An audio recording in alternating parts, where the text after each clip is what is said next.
MP में मायावती के plan से भाजपा कांग्रेस की क्यों बढ़ी टेंशन, 24 और यूपी पर भी पड़ेगा असर। मायावती की पार्टी ने मध्य प्रदेश और छत्तीसगढ़ में चुनाव लड़ने के लिए गोंडवाना गणतंत्र पार्टी जीजीपी से हाथ मिलाया है।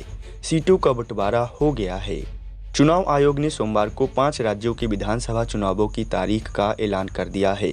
इसी के साथ राजनीतिक गलियारे में चहलकदमियां और बढ़ गई हैं। 5 में से 3 राज्य मध्य प्रदेश, छत्तीसगढ़ और राजस्थान के चुनावों को अगले साल होने जा रहे लोकसभा चुनाव का सेमीफाइनल कहा जा रहा है।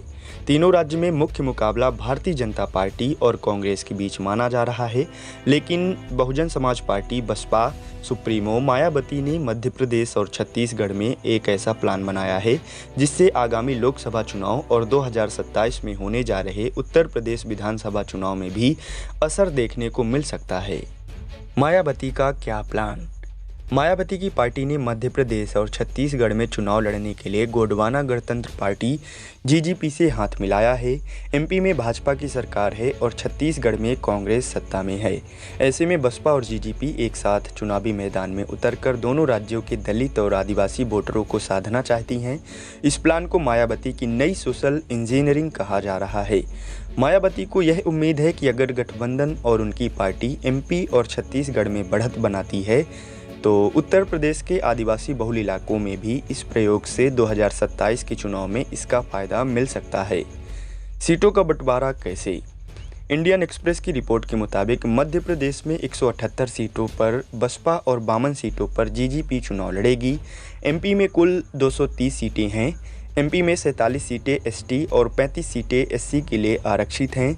वहीं छत्तीसगढ़ में 53 सीटों पर मायावती की पार्टी और 37 सीटों पर जीजीपी चुनावी मैदान में उतरेगी।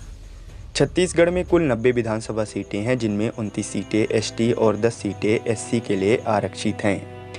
भाजपा कांग्रेस के लिए क्यों टेंशन? मध्य प्रदेश की कुल आबादी में 17% दलित हैं, वहीं राज्य में 22% आदिवासी हैं। छत्तीसगढ़ में दलितों की आबादी 15% है, वहीं 32% आदिवासी हैं। रिपोर्ट के मुताबिक दोनों राज्यों में एससी एसटी वोटर भाजपा और कांग्रेस का सपोर्ट कर रहे हैं। दोनों ही राज्यों में इनकी भूमिका अहम है।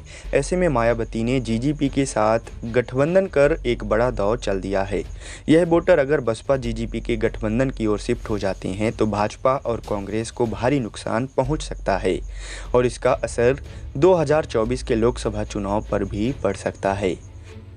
बसपा सुप्रीमो मायावती पहले बगैर किसी गठबंधन के ही चुनाव मैदान में उतरने वाली थी, लेकिन अब वो मध्य प्रदेश और छत्तीसगढ़ में जीजीपी के साथ हाथ मिलाकर मैदान में उतरी है। वहीं राजस्थान और तेलंगाना चुनाव में बसपा अकेले ही मैदान में उतरेगी।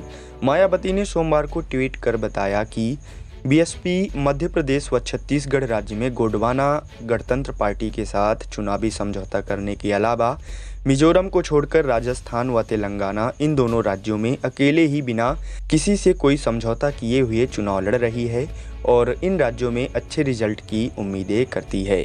ऐसे में अब यह देखना दिलचस्प होगा कि क्या मायावती का यह प्लान कारगर साबित होता है। क्या इस प्लान से अगले साल होने जा रहे लोकसभा चुनाव पर और 2027 के यूपी विधानसभा चुनाव पर कोई असर पड़ सकता है? यह देखना दिलचस्प होगा। आपको यह खबर कैसे लगी? आप अपनी राय कमेंट बॉक्स में ज़रूर दें।